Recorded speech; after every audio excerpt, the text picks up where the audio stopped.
I first of all offer millions and millions of Dandavat pranams unto the lotus feet of my most beloved Gurudev, Nitya Leela Pravishna Omasta Uttara Sarashishimachula Bhakti Vedanta Narayan Goswami Maharaj.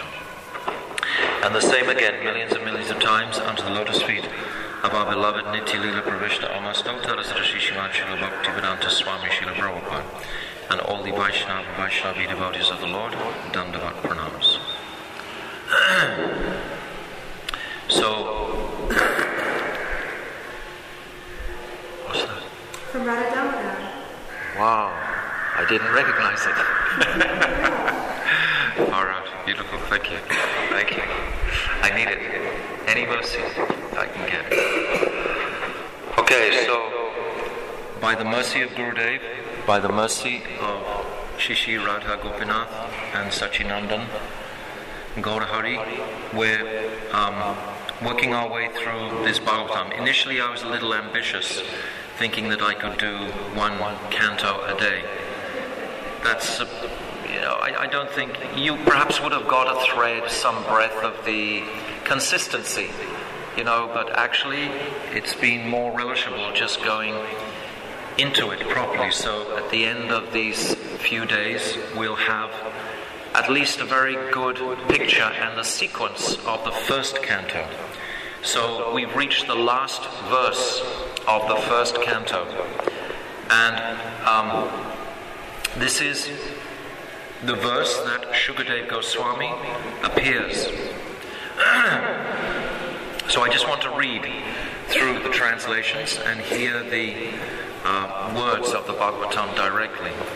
So in the first verse, Sutta Goswami said, he's still talking to the king. So far, we've covered the questions by the sages and then the answers in chapter 2.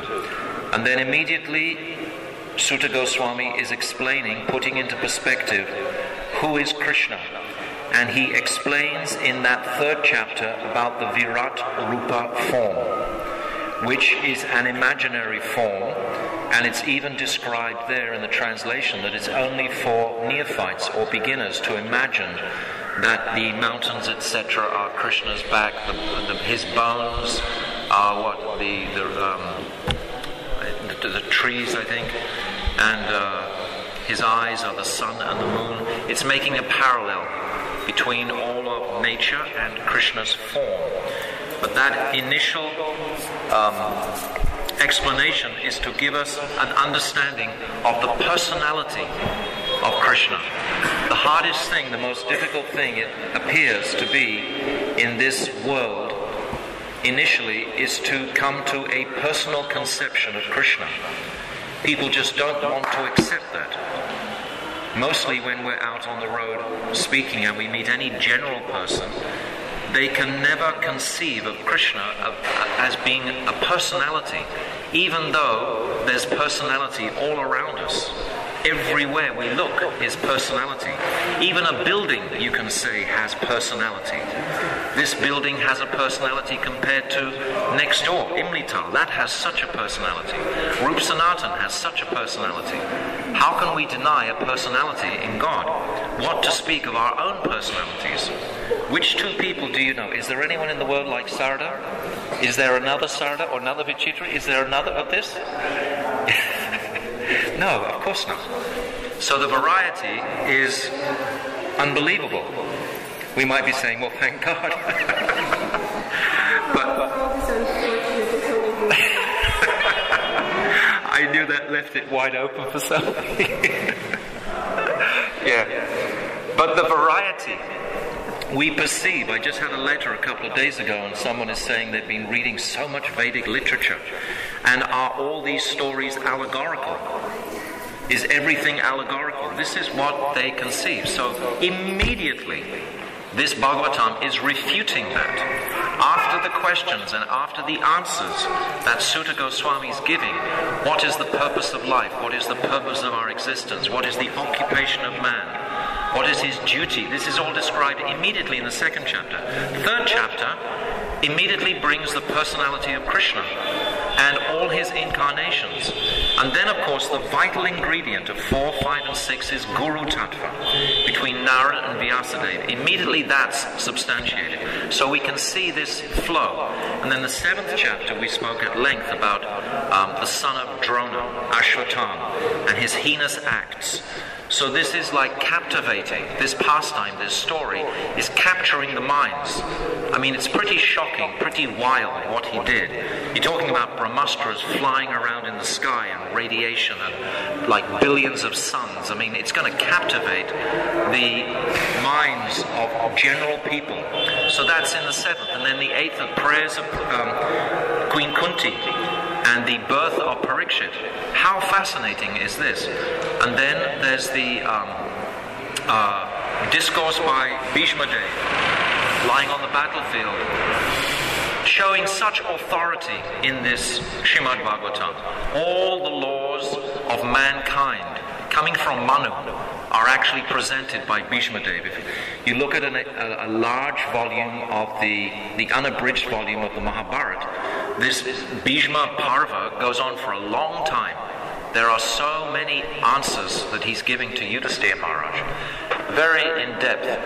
And then after this, there's the birth of Parikshit, and there's the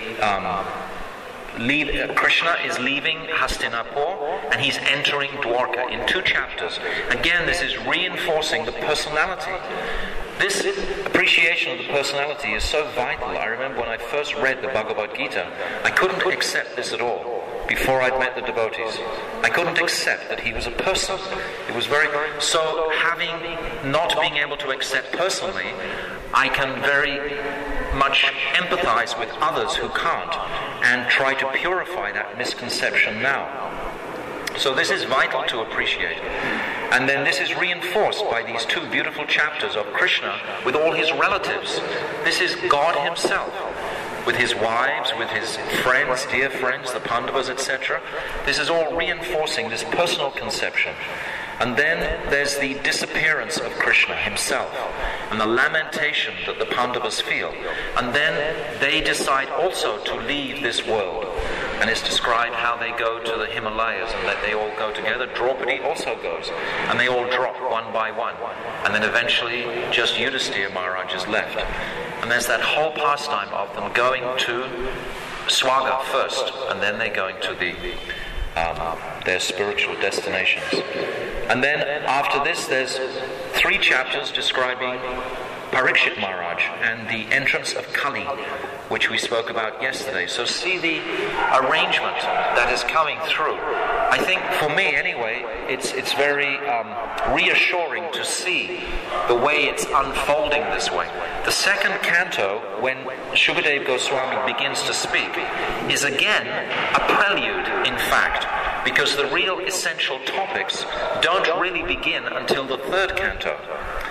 Because at the last verse of the 2nd canto, Sukadeva Goswami is describing the 10 topics that is going to be described in the Bhagavatam.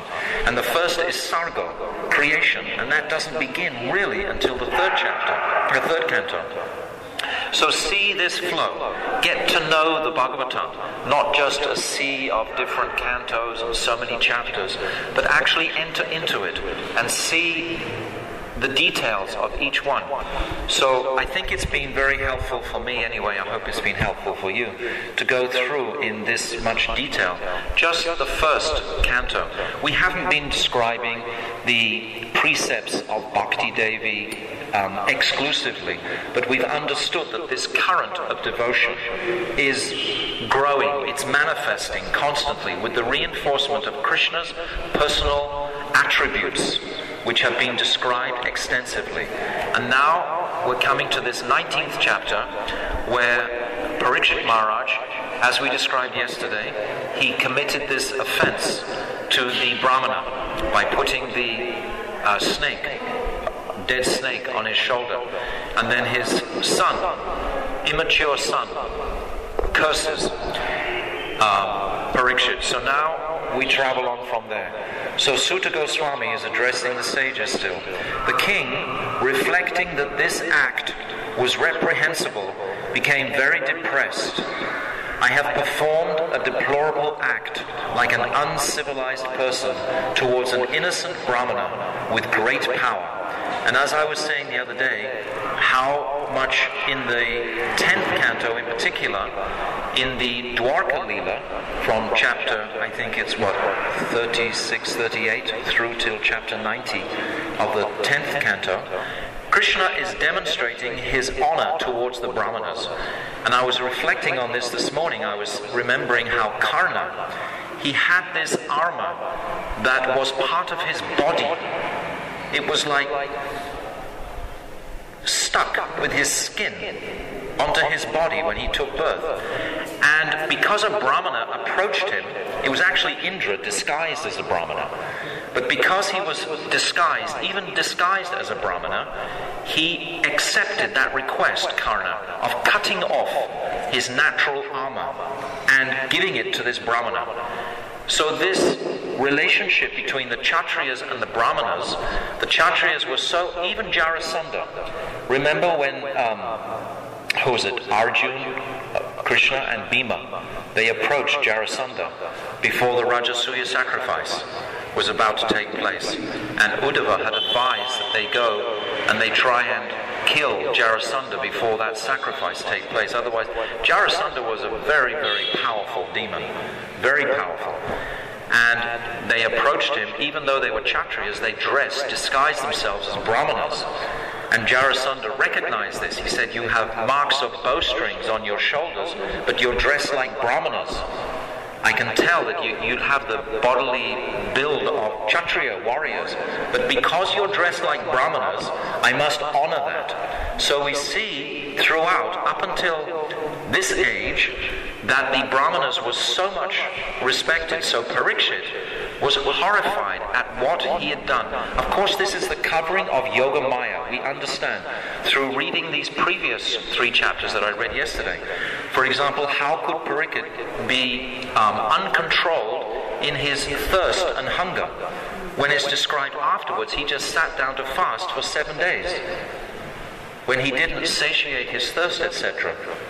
So he was completely self-controlled from birth, and his great family lineage would give strength to that. So this is his nature. So he's horrified that he's committed this act against a Brahmana. And as we were saying, in this age, it's remarkable. But I was also thinking about what Janavi was saying, Janavi was saying about how the Brahmanas in this age are not respected, because also we don't have any Kshatriyas to respect them. There's like no warrior class who are worthy to protect the Brahmanas. So in other words, all of that Varnashram system, even though Prabhupada describes it like a dead elephant, from a dead elephant you can still get something. There is still something special about it. Similarly, there is still something very special about the Varnashram system. But today we have no Kshatriyas at all, practically. And also we almost have no Brahmanas who are following that code of behavior. So right across the board, all we have is 5th class men, not even Sudras.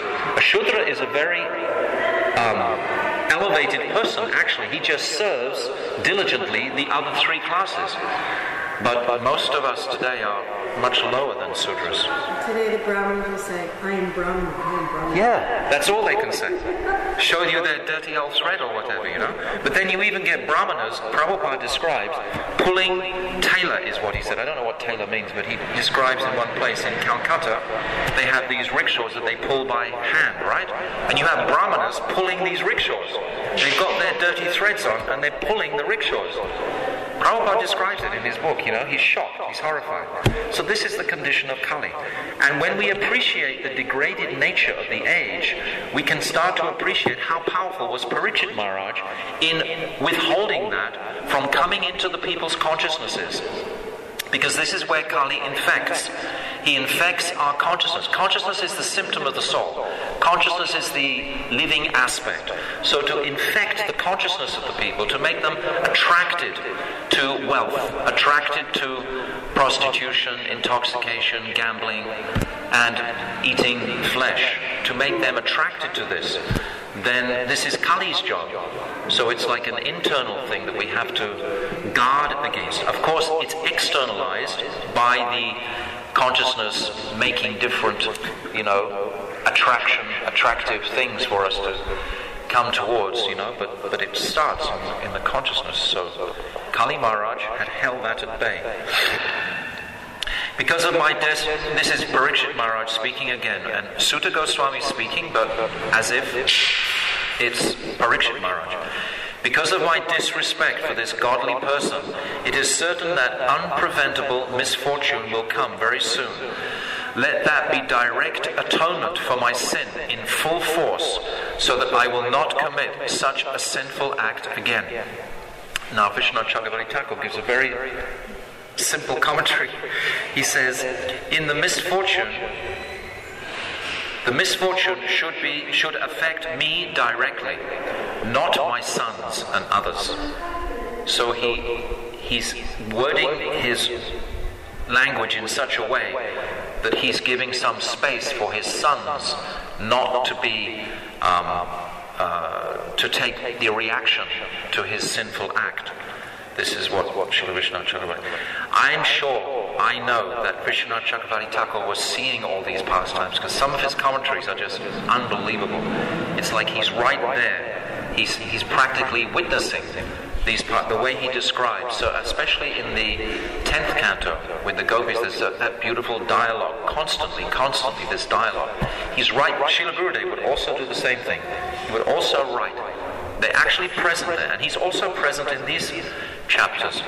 Parikshit Maharaj said, let the fire of an angry Brahmana family burn up my kingdom, strength and wealth today. Since I am so sinful, may I never again think sinfully of giving suffering to Brahmanas, Devatas, or cows.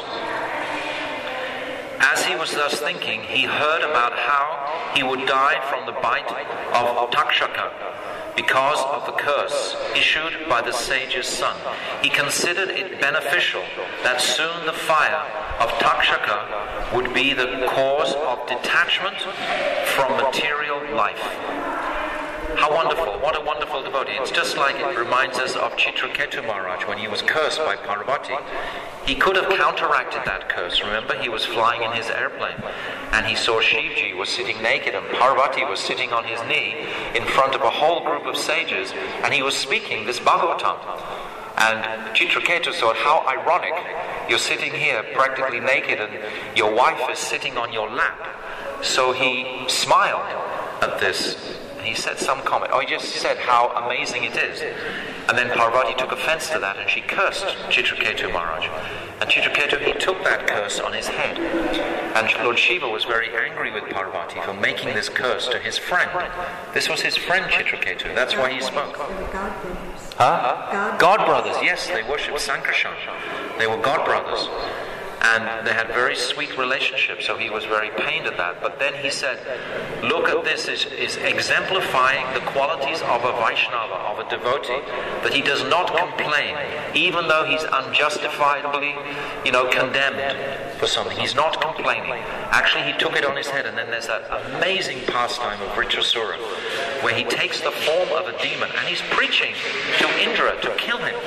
Indra's got his thunderbolt from Dadichi, from the bones of Dadichi, and he's trying to kill this giant 12 miles high of Vritrasura.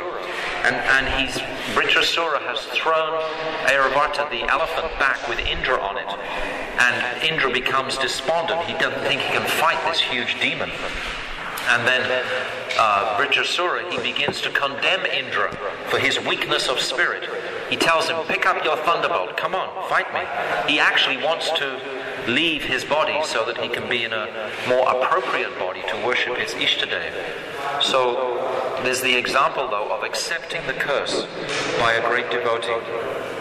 So having graciously concluded that both were to be rejected, that's the material world from the previous verse, that's detachment from material birth, from material life. Having previously concluded that both were to be rejected, his life and the material world, giving up this world and Swarga, and thinking that service to Krishna's lotus feet was the highest goal, he sat down with a vow of not eating on the bank of the Ganga. Who at the point of death would not serve the Ganga, who carrying water made excellent by the dust of Krishna's feet, mixed with beautiful tulsi, purifies the worlds along with their leaders, inside and outside, above and below. And in the commentary, Vishwanath Chakravarti Thakur is explaining that Ganga Devi will purify us externally and she will purify us internally. This is her capacity. This is how strong she is. So Parikshit Maharaj, only wanting to meditate on Krishna's lotus feet, took shelter there at the bank of the Ganga. Making this decision to sit without eating on the bank of the Ganga, Parikshit, without thoughts of other processes or deities, this is very important. This shows that he's an Ananya Bhakta. He's one fixed. There is nothing else, no other deity.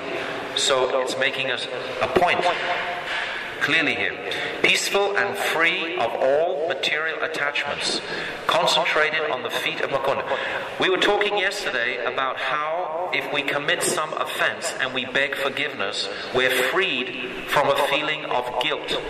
Now Parikshit has received his punishment and he's feeling completely peaceful. Oh, now I'm getting the retribution to my heinous act. Now I'm Shanti. Now I'm getting my dues. Now everything is okay.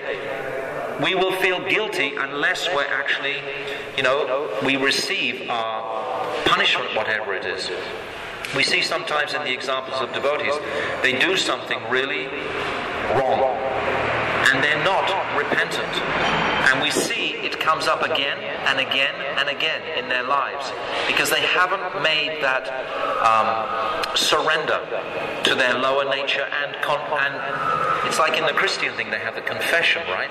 It's a similar thing like that. But of course amongst devotees you don't do it again. That's not the idea. But still that mood of regret. Without the mood of regret or remorse, how can you be successful later on? Because you haven't purified that particular sinful act. It doesn't happen. Noble-minded sages who purify the world came along with their disciples to see Parikshit, there on the pretext of visiting a holy place. The devotees, being holy places personified, actually purify the holy places. So these personalities were holy places personified themselves, yet still they came to take darshan of Parikshit because they knew this amazing discourse was about to take place.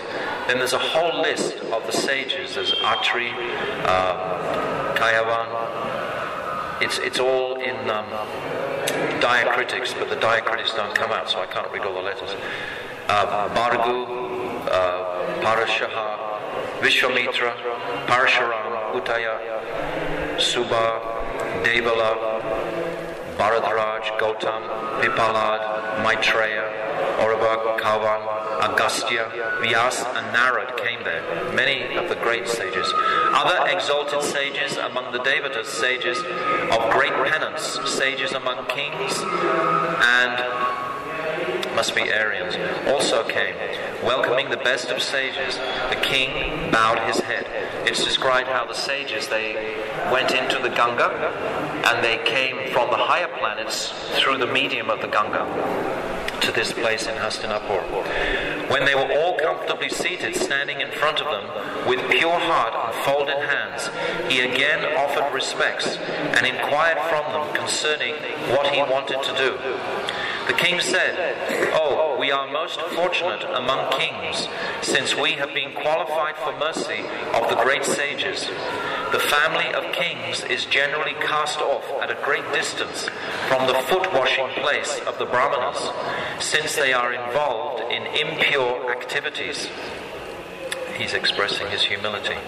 "For me, whose impure action was the sin of disrespecting an innocent Brahmana, and whose heart was very attached to family life, the Lord has come in the form of the Brahmana's curse.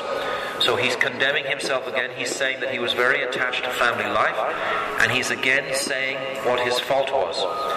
By the Lord's presence, the attached persons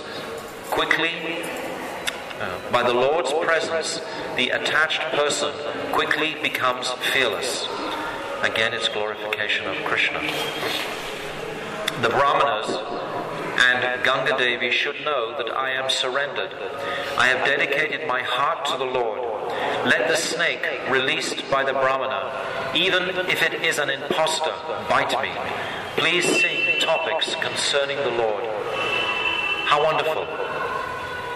He's leaving 7 days. Just give me Krishna quickly. On the other hand, if in whatever birth I receive, may I have rati for the unlimited Lord, excellent association with his devotees who take shelter of him, and friendship with all living beings. I offer respect to the Brahmanas. Having decided in this way, the wise king, entrusting the country to his son, sat down facing north on kusha grass, with tips facing east on the right bank of the river. When the best of the kings sat fasting, the devatas in the sky showered the earth with flowers in praise, and continually drums sounded in joy. Because the great sages gathered there had the quality and ability to give mercy to the citizens, they approved of his decision by praising it, and spoke to the king, who was beautiful with the qualities of Krishna. It's described how, for example, Vaishnava etiquette is a very beautiful quality of the Vaishnava, of the devotee. When we know, like we see in our Gurudev's life, he was so correct in all of his behavior. We traveled so often with him. Actually, Vichitra Didi traveled more than anyone here. I've been watching all the movies, and every one, you're sitting there, everyone practically. But he never misses a beat. There's never a moment when he's sort of like relaxing and not following correct, Vaishnav attar, Vaishnav behavior. Not for a solitary second. It's the ornament, it's the greatness of the Vaishnava. We must follow Gurudev's example in this. And it's first by offering respect to all living entities. This is actually the conclusion of Bhagavad Gita and Srimad Bhagavatam. This understanding of offering respect to all living entities. That's in Prabhupada's introduction to the Nectar of Devotion I read that this morning. You learn to love Krishna, you automatically love all beings. Yes. You see Krishna in everybody. How can you be condemning to someone when the Lord is in the heart of that person? O best of kings, the sages are saying, it is not surprising that those desiring to associate with the Lord, born in the Pandava family and devoted solely to Krishna, immediately gave up the royal throne served by kings' crowns. This means that all the other... Previously in India there were many kingdoms. Up until not just quite recently, it was all divided into different kingdoms. So all these kings would come to pay homage to the Pandavas. They were the rulers, they were the emperor of the whole continent. It's saying in the commentary, this refers to Yudhishthira and his family. These are the great Pandavas. You see, by exemplifying the greatness of these personalities, and then we put Krishna alongside, who's even greater than these personalities, it's showing personality, but great qualities of personalities. We will all remain here until the king, the best of the devotees, gives up his body and attains the supreme planet, which is without grief and passion. I said the other day that Viraja means devoid of passion. The Viraja river, devoid of passion. Hearing the words of the sages, which were impartial, flowing with nectar, profound in meaning and true, he then spoke with a desire to hear about the activities of the Lord, after offering respect to the sages. You have gathered here from many places You who have gathered here from many places are full in knowledge, like the Vedas, situated in Satyaloka, above the three worlds, and you have no goal except to give mercy to others in this world and in the next. Actually, that is your very nature. Our nature is the same in a sense as Krishna's, because we are parts of Krishna. And the Karuna Shakti, or the compassion mood that Krishna has in manifesting this world, automatically will come in the heart of the jiva as he progresses on this path. Automatically you want to bring happiness to all those around you, even material happiness. Even if you can help someone materially, the devotee will always do that. Gurudev would do the same. There's a story that when Gurudev, before he went to the West, back in the 80s, there's one family in Mathura, and I went one day to have a breakfast program with Gurudev there, and the family were telling me we were very, very poor, and Gurudev gave them 2,000 rupees to start their business. I don't know how he did it or why or anything, but when we were sitting there, it was like a palace. They had a massive supermarket and everything, and it all came from Gurudev's 2,000 rupees. That's where it started from. But that mood of wanting to help anybody in any condition is the natural proclivity of the devotee. He automatically wants to do like that. But sometimes we see the opposite through our inability to understand the scripture. We might just say, oh, that's your karma, Prabhu, can't help you in that way. Of course it's your karma, we know that. But still, if we can help somebody in any sort of way, the devotee is always looking for that, the same as Krishna is doing like that. O Brahmanas, I thus ask, this is Parikshit Maharaj speaking, O Brahmanas, I thus ask about your mercy. That should be determined. Since I have developed faith in your mercy, please consider and tell me in common agreement what is the pure activity, though there are many duties to be performed and many duties for those who are dying. This is a powerful question. What should I do? Now I've got 7 days left to live. Where is the best place to put my consciousness? You all advise me now.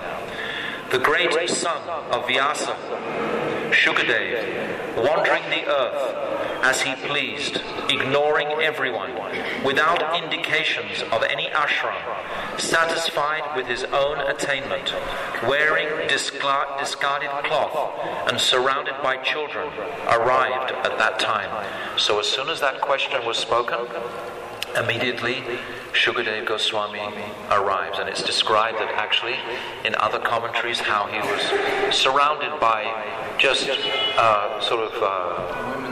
women and children, and there was no he wasn't engendering any sort of respect. Remember the time when he left and he was naked, when he left his mother's womb and walked out of the ashram. He walked through one part of some gardens, and there were some apsaras bathing there, naked. And Sukadeva Goswami just walks straight through. And the apsaras don't bother to cover themselves up at all. They completely feel fearless in front of Sukadeva. And then his father, Vyasadeva, is running after him.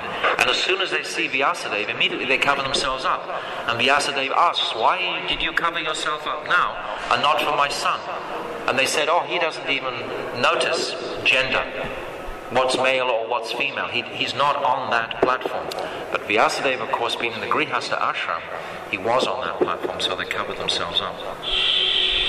He was 16 years old, with tender feet, hands, thighs, arms, shoulders, and forehead. His face had beautiful, long eyes, raised nose, symmetrical ears, and shapely eyebrows. His throat was as beautiful as a conch. So beautiful. Like Krishna. Curly hair, yes, it describes that. His collarbone was well covered. His chest was broad and high. His navel was like a whirlpool. His abdomen was beautiful, indented with 3 horizontal lines. The directions were his clothing. In other words, he wasn't wearing anything. His hair was scattered on his face. His arms reached to his knees. His complexion was like that of Krishna. Also, Yes, bluish. Also, Mahaprabhu has the same type of description of his physiognomy, long arms down to his knees. This is, if we read anything about physiognomy, this is like the perfect human. Physical features. He was dark in complexion, attractive to women, with his pleasant smile, his bodily features, and his attractive youthfulness. Though his splendor was covered, the sages, knowing the symptoms of a great person, rose from their seats to welcome him. When his guest arrived, Parikshit worshipped him with bowed head, and the ignorant women and children disappeared. In the worship, Sukadeva sat on a huge seat. The greatest among the great Sukadeva, seated there, surrounded by the crowd of sages among brahmanas, sages among kings, and sages among demigods, shone like the moon, surrounded by groups of planets, constellations, and stars. The devotee king approached the sage, peacefully sitting with unlimited knowledge, offered his respects with his head, folded his hands, again offered respects, and then inquired with sweet words.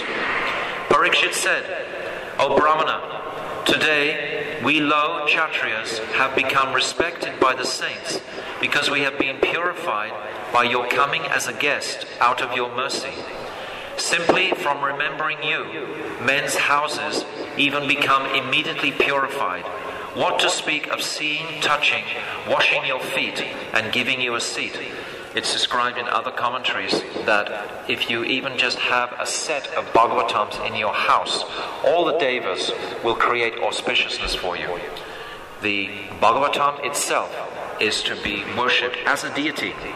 And it's described if we have that in our homes, in any Western place, then all auspiciousness will come to us, always. O great yogi, the greatest sins are destroyed immediately by closeness to you, just as the demons are destroyed by closeness to the Lord. Because of affection for his cousins, the Pandavas, Lord Krishna, dear to the Pandavas, has shown friendship with me, their descendant, by sending you. Otherwise, how is it possible that men like us, at the moment of death, can see a perfected being like you, whose movements are unknown and is most munificent? I ask the Supreme Guru of the yogis, what is complete perfection, and what is to be done at all times for attaining that perfection for a man about to die? O Master, please tell me what men must hear, chant, remember, and worship, or what they should not hear, chant, remember, or worship. This is the most important question. We're all destined to die, so what is the purpose of this life? There's a beautiful description in one recent book by one of Prabhupada's disciples, Achyutananda, who was very intelligent, Jewish. And he asked Prabhupada, what is the purpose in life and what is my duty? And in a second, Prabhupada answered him, and he comes out of the room and he's just amazed. He's thinking, this person has answered the questions perfectly that all philosophers are asking for since time immemorial. They're all asking these questions and no one has an answer. And yet Prabhupada, just in a moment, answered perfectly these greatest questions. Who am I? What is the purpose in my life? What should be my occupation? These are the questions that Parikshit Maharaj is asking. What unintelligent person, or what intelligent person would not come to the Bhagavatam for all these answers? O Brahmana, you do not stay in the houses of attached householders, even for the time it takes to milk a cow. Sutta said, being addressed and questioned by the king with sweet words, the great son of Vyasa, knower of Dharma, began to answer. So, now we come to the second canto. And now, this is remarkable. What are the first things that Sukadeva Goswami is going to say? He has some opening comments. I'll read it. Sukadeva Goswami said, "My dear king, your question is glorious because it is very beneficial to all kinds of people.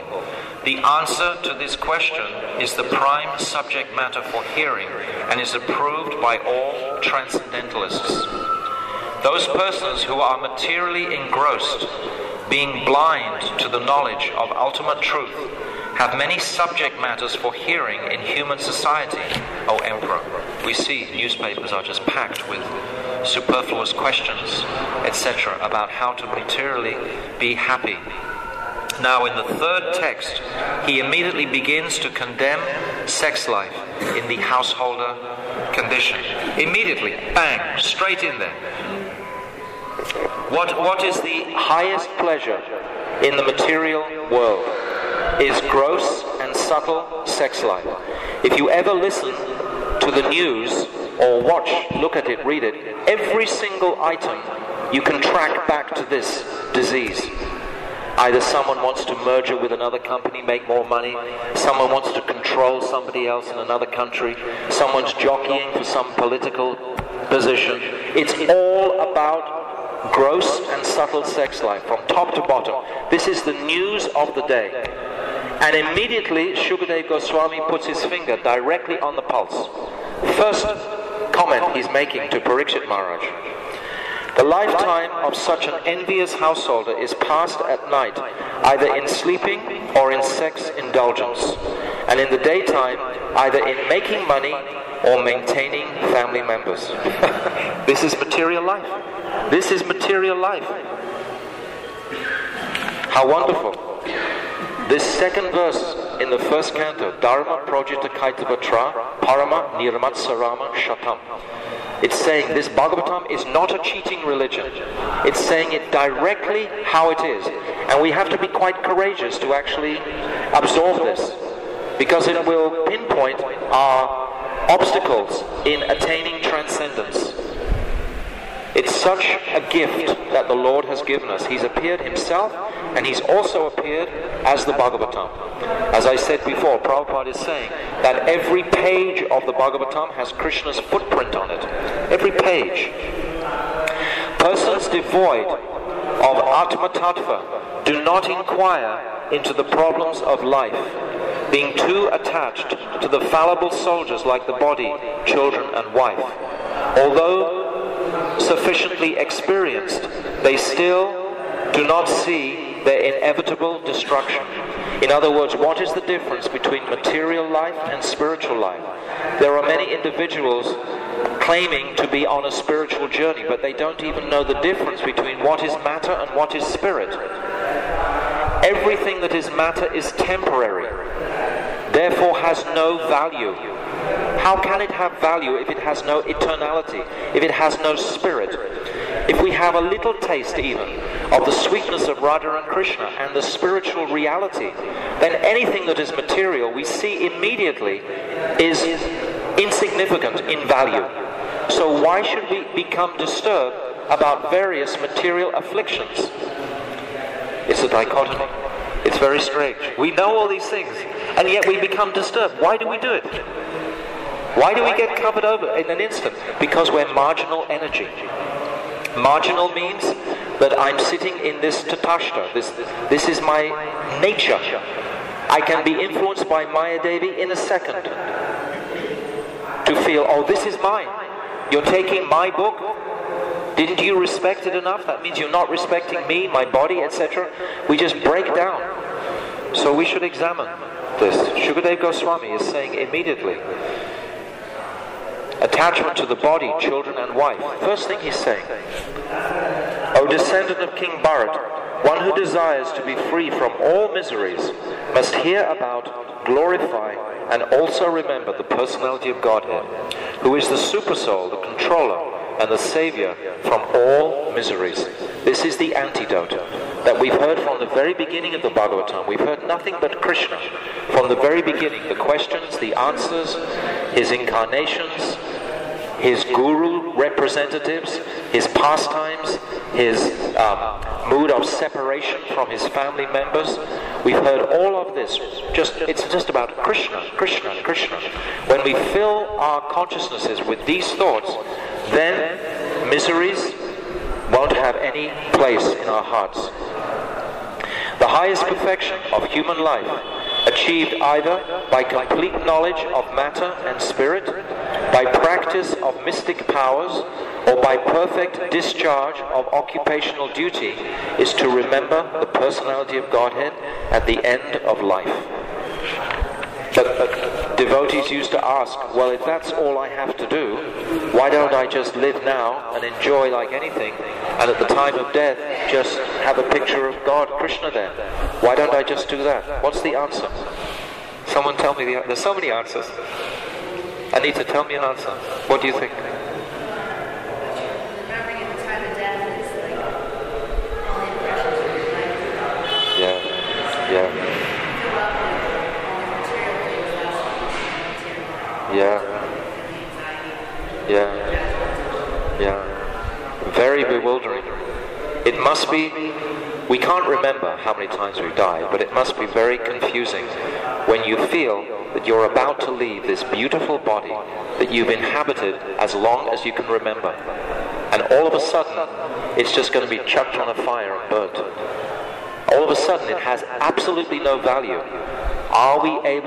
Will we able to retain presence of consciousness at that time to understand its material nature? That it's really not me, this beautiful body that I've loved for so long, that I've given so many things to, that I've tried to comfort, that I've tried to pacify. I've done everything for this body, my whole life. And all of a sudden, this body is going to have no value in the next second. It's a pretty big leap. Therefore, And they're thinking they are alone. yes, for those, but I'm talking about even devotees, I'm talking about us. Let's not try and imagine what the poor materialist is going through, but just for us, have we performed sufficient practices to be able to support that? Just because I think this point of sadhana from as early age as possible is the support at the time of death.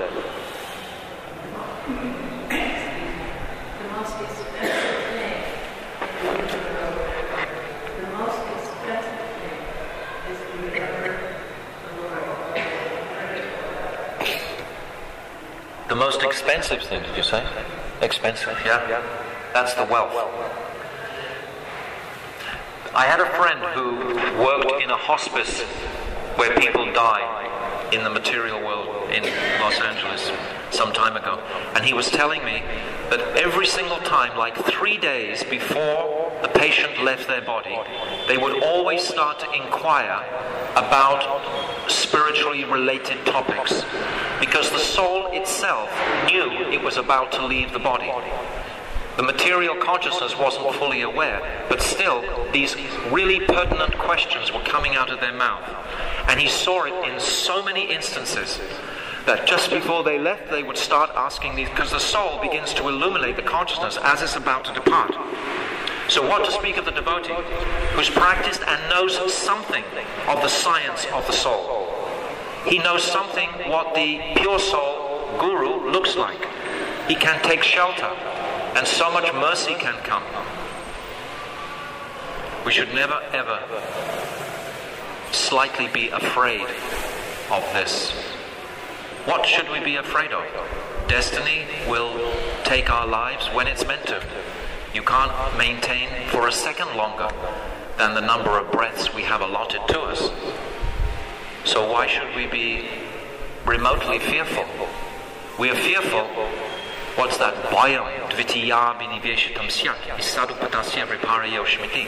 We're fearful by material absorption only. It's only by any sort of, desire in this world. What could be of value here? At the same time, we're walking in this world, and we have to teach in this world. We have to teach these precepts to others, so we have to show some sort of respect to Krishna's energy. We have to see it like that, not that we become callous and, unthinking. Seems like you need to have sufficient faith in the teachings. Faith is the foundation, and it's not that faith, now all of a sudden I have faith and that's it. Faith every single day will be increasing and compounding, will be getting stronger and thicker. Shraddha is the cornerstone of everything. With our practice, in every single act we do, faith is going to be increased. Faith is it's not that we forget about faith, oh yes, I have that. But to be realized in these topics is when the faith becomes very, very thick. And it's described right into Rasa Tattva, all the way through in every single aspect of our practice, that this faith is what has to be, and this is strengthened, of course, in the company and society of other devotees. If we're completely alone, or if we're in the company of non-devotees, that's the great danger, because they have no faith whatsoever. They have faith in their own limited, tiny strength. O King Parikshit, mainly the topmost transcendentalists who are above the regulative principles and restrictions take pleasure in describing the glories of the Lord. To be above the regulative principles and restrictions means that we have purified our desire to engage in those restricted activities. That's what it means. We're above it because we no longer desire to actually perform those illicit activities. This is what transcendental means. Transcendental to this mundane world. At the end of Dwapara Yuga, I studied this great supplement of Vedic literature named Srimad Bhagavatam, which is equal to all the Vedas, from my father, Sri Dvaipayana Vyasadeva. So immediately, he's acknowledging where has this knowledge come from. He's not trying to project that he's the one who's actually carrying or made this knowledge. It's actually futile. The glory of any discourse we hear is where is the authority for that coming from, because that's what we're all glorifying. If we start glorifying some individual speaker, that's completely absurd. What is the authority that he's speaking on? It's like Gurudev used to say repeatedly, I am just one of the bottles in the same wine in different bottles. It's the same message all the way through. So when we glorify the parampara, when we glorify our authorities, that is the essence. So Sukadeva Goswami initially is immediately doing this. This chapter, by the way, is entitled The First Step in God Realization. This second canto is ecstatic. It principally is going to describe Krishna in his Purusha Shukta form, in his aspect as Mahavishnu, the different Purusha avatars. This has already been described by Suta Goswami in the third chapter in very brief. We're going to get another description of it here. This Virata Rupa form will again be described by Sukadeva Goswami. It's reiterating what Suta Goswami said in the beginning. So see all the connections between these chapters. I think it makes it easier to enter the Bhagavatam this way. O saintly king, I was certainly situated perfectly in transcendence, yet I was still attracted by the delineation of the pastimes of the Lord, who is described by enlightened verses. So as we discussed yesterday, he was like on the Brahmavad platform. What's that? Brahma Bhuta Prasanatma na Sochati na Kanchati. He was freed from lamentation, freed from all desire. This was his state of consciousness. And yet he was attracted by those incredible verses. That verse about Putana, Then the verse about the beauty, the roop of Krishna, Baharpida Natavarabapur Karaneo Karanikaram, Bibradvasha Kanaka Kapisham Vajayantim Chamalam, Randram Venu Adaram Sudaya Punaya Gopa Vrinde, Vrindaranyam Swapada Ramanam, Pavishat Kita Kirti. My pronunciation is not very good, but this is the beauty of Krishna playing his flute. Those eyes are only successful when they've seen those two brothers. So Gurudev describes, this is like the roop form that is described on the pages of the Bhagavatam in Venugita. This is described there. All these beautiful descriptions, incredible, intoxicating descriptions, so much more beautiful than what we read in the 1st, 2nd, 3rd, 4th, 5th, 6th, 7th, 8th, 9th cantos. When we hit the 10th canto, then it's like all of a sudden Krishna just blossoms out of those pages. But we have a strong Shraddha foundation by having these impressions from these earlier explanations. This is the purpose of this. That very Srimad Bhagavatam I shall recite before you, because you are the most sincere devotee of Lord Krishna. One who gives full attention and respect to hearing Srimad Bhagavatam achieves unflinching faith in the Supreme Lord, the giver of salvation. So just for your interest's sake, you may be curious to hear how many times this Bhagavatam has been spoken previously. It's not something that Sukadeva is... Yeah. Okay, can you hear better now? So it's described, this is just some of the times that the Bhagavatam has previously been spoken. There's 335 chapters in the Bhagavatam. If we decide to read one chapter every day, it'll take exactly 1 year to read. So Krishna spoke to Vishnu. It's described in the Skanda Purana. Then Vishnu spoke to Lakshmi. That's also described in the Skanda Purana. Then Narayan spoke to Shivji. Same philosophy. Brahma spoke to Narad. Narayan spoke to Brahma. Narad spoke to Vyas. It was compiled by Vyasadeva. Vyasadeva spoke it to Sukadeva Goswami. Uddhava spoke it to the queens of Dwarka. Parashara spoke it to Maitreya. Maitreya spoke it to Vidura. Shiva spoke it to Parvati. Shuka spoke it to Parikshit. Sutta and the sages of Naimisharanya also spoke it. Sutta spoke it to the sages of Naimisharanya. Sankayana to Parashara and Brihaspati. Brihaspati to Uddhava.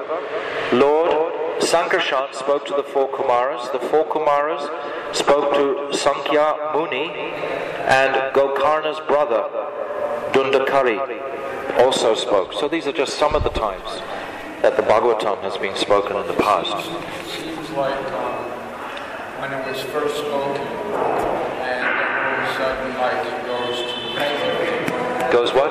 To the present. Yeah. So it's not exactly the same format and background that it's spoken. It's not like the 12 cantos, etc. But it's the same descriptions of the current of bhakti through the different examples in this world. But in between that, there could be billions of years. Yeah. It's like when Lord Brahma listened from Krishna, it was only 4 verses, the Chatushloki. But that's the entire Bhagavatam. If the Acharyas puff that out, it comes into this Bhagavatam. It's the same. It's described when we get to that. Chapter 9 in this canto is the Chatushloki, which describes the whole Bhagavatam. O King, constant chanting of the holy names of the Lord after the ways of the great authorities is the doubtless and fearless way of success for all, including those who are free from all material desires, those who are desirous of all material enjoyment, and also those who are self-satisfied by dint of transcendental knowledge. In other words, across the board, the chanting of the holy names is the way of success, the way to clear any fear away from the body. Actually, for older devotees to hear these verses again, which we've heard for so many years, it's still a great thrill to hear them, for me anyway.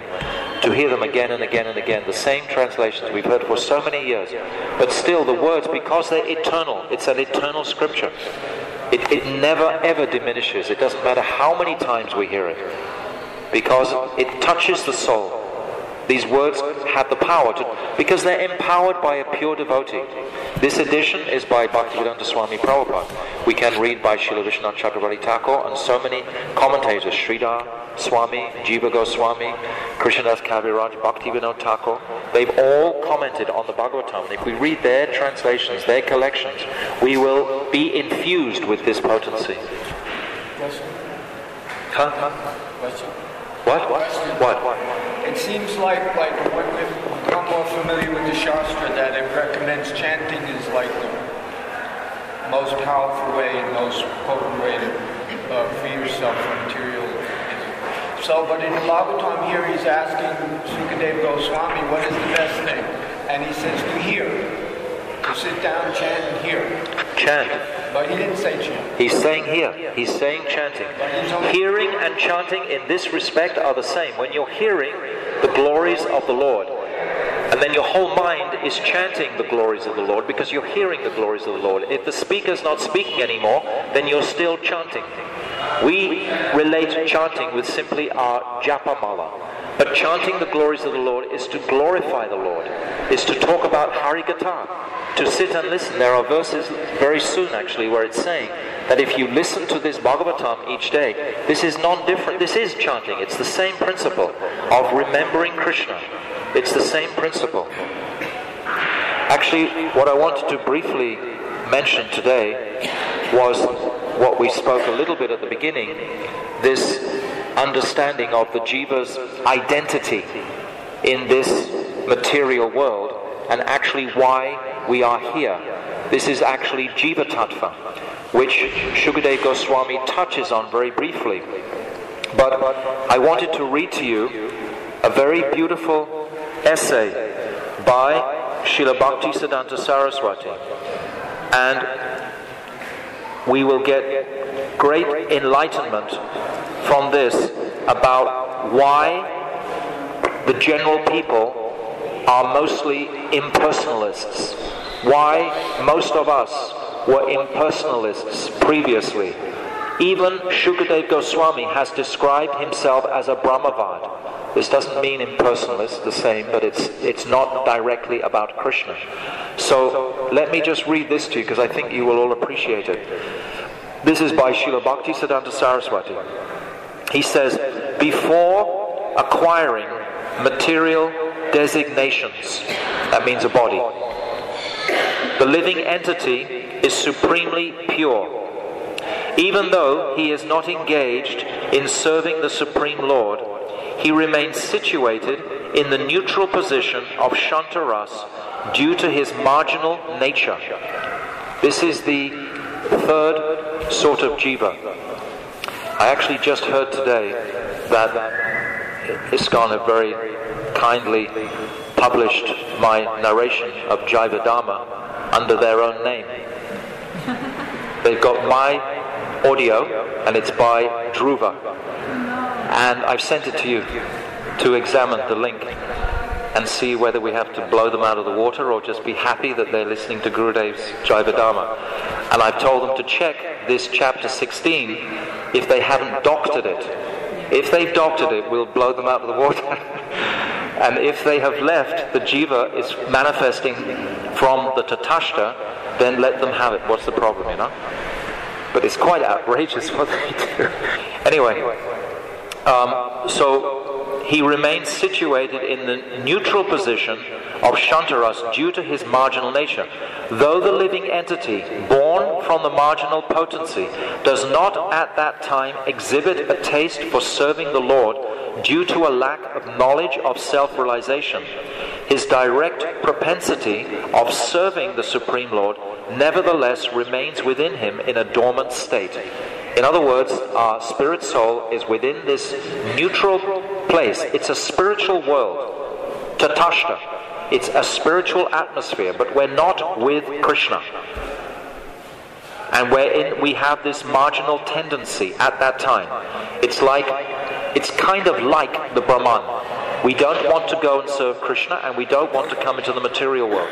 This is our condition before we come. That's why when we're in this world, we're inclined to go back to that impersonal place. It's very easy because we've already been there. We've had a sanskar from that world. He's not conscious of anything. In that world. How we can say that it's spiritual since we can afford Huh? How we can say that it's spiritual since it's playful? This place you can go to the material world. How we can say that it's spiritual? It's a spiritual place that we've come from because it's eternal. Tatashta is an eternal place. There's 3 types of jiva in the Jaiva Dharma described. The first, manifesting from Baladev, serve Radha Vinod Vihari in Goloka Vrindavan. The second, serve Lord Narayan in Vaikuntha. And the third are directly manifest into this Tatashta region, which is a spiritual region. We are spirit, so we have never taken birth, we never die. So we've come from a spiritual place. But that spiritual place was not with Krishna. It was like in the Brahma Jyoti. And we were fully satisfied. We had no desires at all. We were in like a Brahma Bhuta consciousness. Like that. That is our original. We have come from... But within that particle of consciousness is the potential to serve Krishna. If you very carefully read the 16th chapter of Jaiva Dharma, it describes we have no Bal Shakti. That means we have no information about Krishna. And now we do have information about Krishna. Now we're becoming qualified to go to that higher realm where Krishna is performing his pastimes. But prior, we did not have that. Just a minute. We did not have that. Do you understand? We can never understand fully until we've understood our true nature as being eternal. This is why it has become confusing for other societies like ISKCON, etc. Because until you're realized in your eternal nature, you can't actually realize this tattva. You can hear about it, accept it from the lips of a pure devotee, and understand it to some degree with our intelligence, but to have realization of it, how can you have realization of eternality? We can't imagine a point in time with no future and no past. So this is our condition in that realm.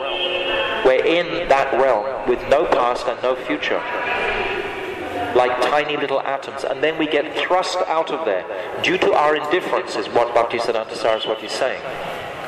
And then it's called the choice. We have this choice. We always have a choice. This choice is present every second of the day. Now, do you want to engage in a mayic state, or do you want to engage in a godly state? So we are always in that. Yes, yes, yes, yes. Until we realize our Siddha Swarup, or ultimately our Vastu Siddhi, until we actually relinquish all hold on this material body. We're in this oscillating condition. It's our nature. But it gets a lot easier as we get more understanding and get more education about actually what is my real spiritual position. Then it becomes more simple. Let me just finish this. Just let me finish. Time is finished. Because it goes on forever. It doesn't stop. Though the living entity born from the marginal potency does not at that time exhibit a taste for serving the Lord due to a lack of knowledge of self-realization, his direct propensity for serving the Supreme Lord nevertheless remains within him in a dormant state. Though the indirect propensity of material enjoyment, which is contrary to the service of the Lord, is not found in him at that time. So at that time, in that spiritual place, he's not trying to enjoy materially. You understand? I can send it to you if anybody wants to read it more closely. Indifference to the service of Hari and the seed of material enjoyment, which follows that state of indifference, are nevertheless present within him. So that indifference is an offense. And because of that offense, then the desire for material enjoyment springs in the heart. And then from that desire for material enjoyment, we plunge into this material atmosphere. The living entity who belongs to the marginal potency cannot remain indifferent forever by subduing both devotional and non-devotional propensities. You can't stay there forever. There's got to be a time when we move out of that zone, that Tatashta region. He therefore contemplates unconstitutional activities from his marginal position. As a sleeping person dreams that he is active in the physical world without actually being involved in activities. When the dormant, indifferent, living entity of the marginal potency exhibits even a little apathy to the service of the Supreme Lord and situates himself in a neutral, unchanging condition for even a little time, he is infected by impersonalism. That is why the conditioned soul desires to merge into the impersonal Brahman, thus exhibiting the mind's fickle nature. But due to neglecting the eternal service of the Lord, and thereby developing the quality of aversion to the Lord, he cannot remain fixed in that position. In other words, as soon as we turn away from the Lord, we want to enjoy material, and the Lord is the opposite of that. Therefore, he becomes a problem to us. Therefore, we become averse to Krishna. We become antagonistic towards him.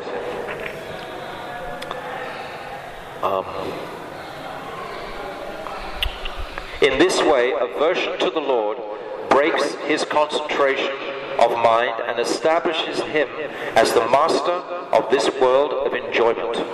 Maya, the external energy of the Supreme Lord, then induces the marginal living entity to enjoy this world through her covering and throwing potencies, and thus shows the living entity the reality of being averse to the Lord's service. At that time, the living entity considers himself the king of enjoyers, and being situated in the mode of passion, he takes the position of Lord Brahma and creates progeny. The living entities who are born from Brahma, the grandfather of everyone, expand themselves in families of Aryans and Brahmanas. In this world of duality, however, living entities who are covered and thrown under the control of the eternal energy naturally become envious. This enviousness further creates pride, illusion, greed, anger, and lust, and induces the living entity, this is a beautiful expression, to dance frantically in aversion to the Lord.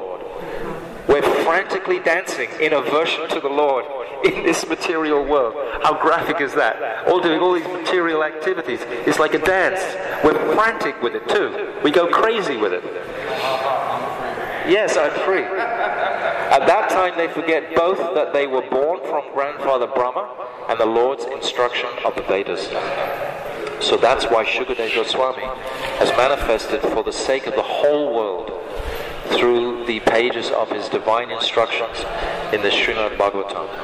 Never let a day go by without touching some part of the Bhagavatam. We must daily take something of this beverage. It's the elixir of life. It will keep us balanced. I'm finding that every time I open and just read a paragraph or a sentence, I have the same effect as when I'm chanting. The same sort of immediate stabilizing effect in this disturbing atmosphere. But the Bhagavatam is supreme. Srimad Bhagavatam ki jai, Srila Gurudev ki jai, Ananta Gauda Vaishnava Vrinda ki jai, Gaur Premanandi, Hari Hari Bol. Hare Krishna, Hare Krishna, Krishna Krishna, Hare Hare, Hare Rama, Hare Rama, Rama Rama, Hare Hare, Hare Krishna, Hare Krishna, Krishna Krishna, Hare Hare, Hare Rama, Hare Rama, Rama Rama, Hare Hare, Hare Krishna, Hare Krishna, Krishna Krishna, Hare Hare, Hare Rama, Hare Rama, Rama Rama, Hare Hare, Hare Krishna, Hare Krishna, Krishna Krishna, Hare Hare, Hare Rama, Hare Rama, Rama Rama, Hare Hare, Jaya Giri Raja, Jaya Govardhan.